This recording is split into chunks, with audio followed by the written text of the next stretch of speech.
Leadership is such a big topic. I could probably spend days and weeks and talking about leadership. And myself, I'm learning how to become a better leader all the time.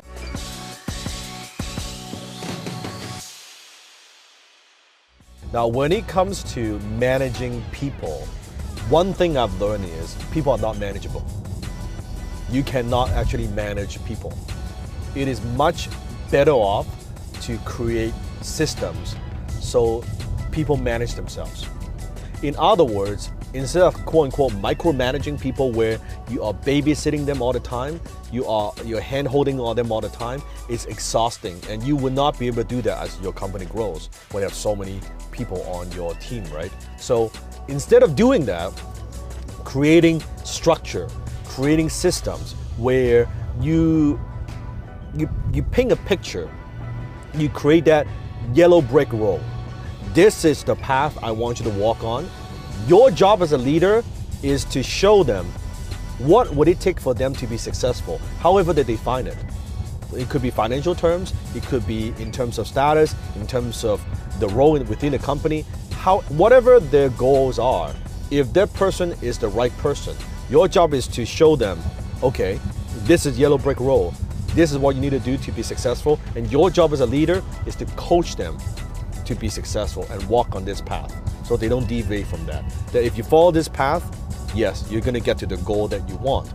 So if people are not manageable, manage system, manage the compensation, manage your infrastructure, and then you just need to find the right people to put them in place. I find that if you find the right people, very often they would find the right thing for themselves within the company. It's not so much set in stone, oh, this is your position that I hire you for, and then later on you can see, oh, maybe she's got other talents. She could be here too, or she could be there too. So it's not so restricted.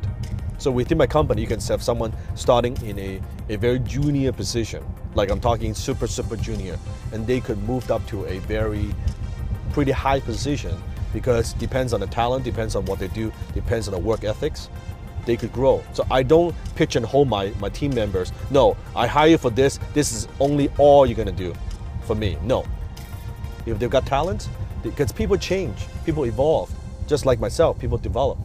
That's what I'm talking about. And I always communicate to all my team members the three things that I look for as the CEO, as the leader of the company. Everybody knows this. I want to teach this to you. The three things are, number one, loyalty. Loyalty. Are they loyal to the company? Are they loyal to me, to the leader? Are they loyal to the brand? Are they loyal to the customers? Loyalty. I don't care how talented they are. I don't care how good the resume is. I don't care how smart they are. If they are not loyal, that person you cannot have long-term in your company. Because loyalty, they're going to stab your back. They're going to go work for your competitors. Going to steal your customers. All these things, if they have no loyalty, it doesn't matter how talented they are. So number one, what I look for is loyalty. Absolute loyalty, right? Number two, what I look for is harmony, meaning, are they a lone wolf? Do they work well with other team members? Do they gel with other team members? The chemistry. Again, if they have great talents, they are very good at what they do. They're A players. However, if they don't work well with other people on the team, that's not going to work. That's not going to last, right? If they're going to be a lone wolf, that just doesn't work in my organization at least, right? So harmony, it's very critical. Doesn't mean they have to like everybody. Doesn't mean they all have to hang out at a barbecue. Doesn't mean that. But during work environment and work time, they have to be able to get along with other people and accomplish certain tasks. So that's very critical. Number three, what I look for is results. Do they have the abilities? Do they have the capacities? Do they have the experience to perform the task at a high level? Can they produce results? Now talk about results. Can they produce results on a consistent basis? Because sometimes you hire people, they may be able to perform results in the beginning, but they're not consistent. Or sometimes you bring them in for a certain job, for a certain task, you notice after maybe 1, 2, 3 years, the job has outgrown that person. They could produce results before, but they could no longer produce results right now. Now here's what happens. Loyalty, harmony, and results. If you have someone that is phenomenal at producing results, but they're not loyal, they don't work well with other people on your team, those people, what I would usually do is I would hire them as contractors. They are the outside consultants, right? They are the independent contractors. I hire them because they're very good at what they do to accomplish a certain task, a project, and that's it, right? They're not working within my company, and they'll never rise up to those key positions, those leadership positions. So there you go. If they're very loyal and they work well with other team members, but in the result area, they are okay. They're not like super results driven, but they work well with other people. They're very loyal to me, to my brand, to my organization. I have a place for them. They would probably work in customer service. They'll work in support. They will work in accounting. That's perfectly fine, because then I can trust them, right? And that's okay. We need those people as well.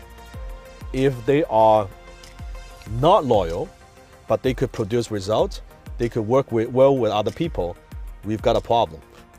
We've got a problem, because it doesn't matter, again, if they have results, but they work with other people, means they have good people skill, but they're not loyal to me. That person, doesn't matter how good they are, I would keep them in a kind of, let's say, middle management, director level. Okay, they might lead a little team, but I would never promote them to the top, because loyalty is a problem, right? Chances are we're gonna work together for 6 months, a year, 2 years, 3 years. They're gonna jump ship, work for somebody else. So I don't want to promote that person internally to such a leadership positions.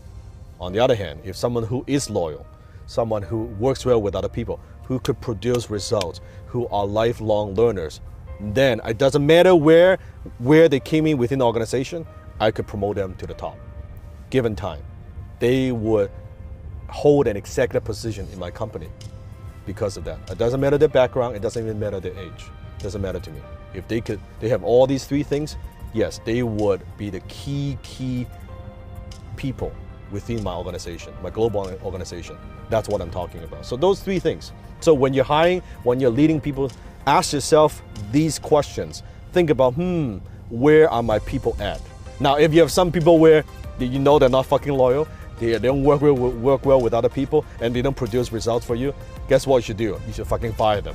Why do you even have them in the first place? What is going on here, right? You don't even want them in your organization. So ponder on that. Think about how you can become a better leader and how you can manage people. If you want to know more about leadership and managing and hiring people, comment below.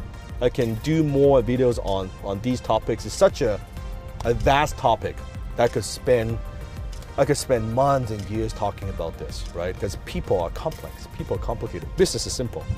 That's one thing I've learned by mentor. He said to me, Dan, many years ago, business is simple, people are complicated. Until next time, I'll see you in my belly.